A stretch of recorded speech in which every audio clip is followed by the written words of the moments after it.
Welcome to Live a Life. So you think that getting an S21 series is a no-brainer? Stop it right there.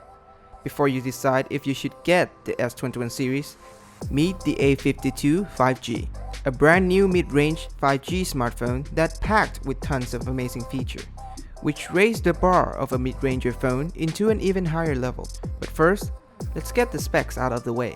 The Samsung Galaxy A52 5G comes with a 6.5-inch, 120Hz Full HD AMOLED display, a Snapdragon 750G, 6 or 8GB of RAM, 128 or 256GB of storage, and a 4500 mAh battery.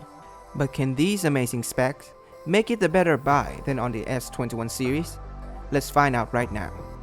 Let's start with the first thing, the exterior. The A52 5G is made out of plastic all around, which is no big deal. The plastic on the back of the phone has a frosted matte finish that really feels good to the touch, although not as luxurious as a plastic finish on the more premium S21, but definitely much better than the glossy finish on the A32.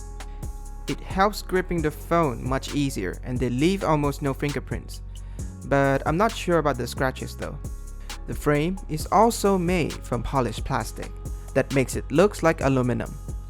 Overall, it feels reasonably sturdy, but there's this particular part in the middle of the phone that feels a little flimsy. Looking closely, it doesn't appear to be moving or bending, but you can feel it every time you glide your fingers over it. I'm not sure if this is the only problem with my unit or it's the design flaw, so keep that in mind. On the right side is the power button, a volume rocker, and on the top is the hybrid SIM tray. Looking down on the bottom is the 3.5mm audio jack, a USB-C charging port, and a speaker. Moving to the front, the display on the A52 5G is a 6.5-inch Full HD 120Hz Super AMOLED display with peak brightness of 800 nit. This is probably the best display for the phone at this price range, and it also comes with a Gorilla Glass 5. Samsung's AMOLED panel is no doubt among the best in the market. It looks really good, it's vibrant, very bright, and it has a really good color reproduction. The 800 nit brightness is plenty bright for day-to-day use. It's even usable under direct sunlight. It also supports HDR content. The viewing angle is pretty good, although not at the level of the S21s. You can tell that this is not the higher-end AMOLED display because there will be a rainbow shift when viewing at a really tilted angle. And 120Hz is really amazing. You can't really go wrong with a high refresh rate screen. It glides through everything like butter. Is it as responsive as the S21? No, but you will only notice the difference when you compare it side by side. There is an under-display optical fingerprint sensor. It's pretty accurate, but it's quite slow. It took almost a second to unlock, which is actually not that bad. But because the ultrasonic fingerprint sensor on the S21 was so fast that it made everything feel slow. And finally, there is a stereo speaker on the A series phone. The earpiece does double as a secondary speaker, and it's really good. It's decently loud with reasonable detail, and compared to the mono speaker, it's really a day and night. This stereo speaker, alongside with awesome display, media consumption experience on this phone is really on point. But one little thing to be aware is that the main speaker will be a little louder than the earpiece on the top, but it's definitely not a turn off.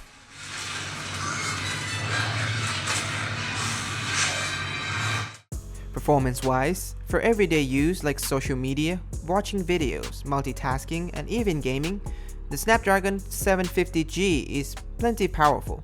It just chews through every task you throw at it, although in some games you might not be able to turn on the max settings.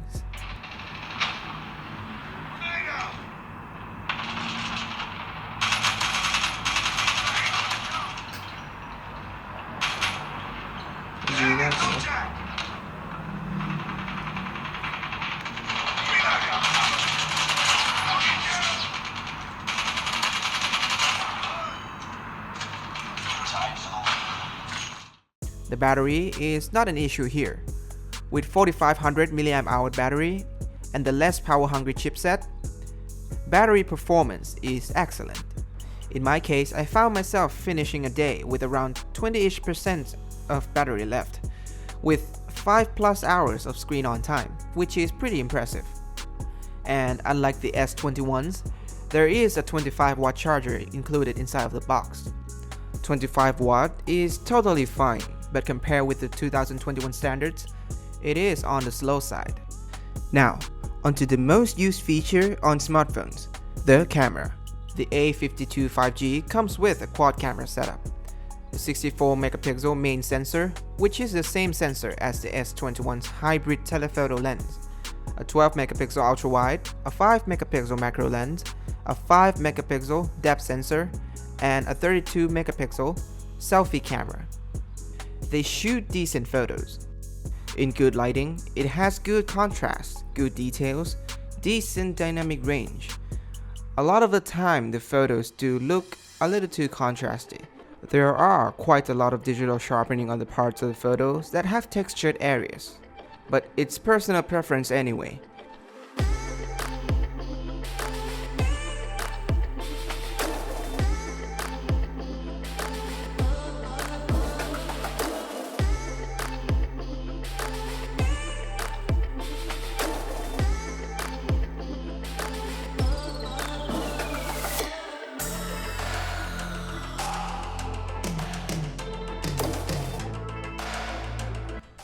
But in a more challenging lighting situation, the photos from the A52 5G will be quite soft. They have a lot of noise and do look dull sometimes.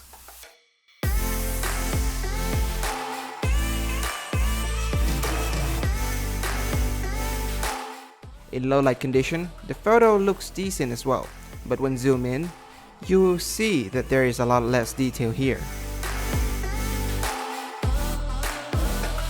But is it as good as the S21? No, definitely not.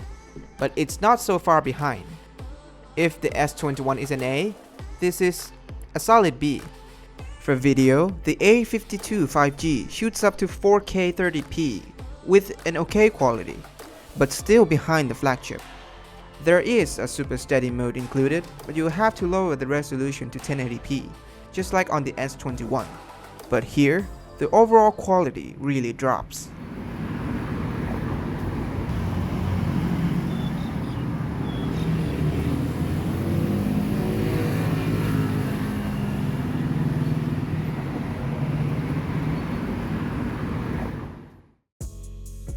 The A52 5G is a really great phone that offers a lot of value, so why pay more for the S21?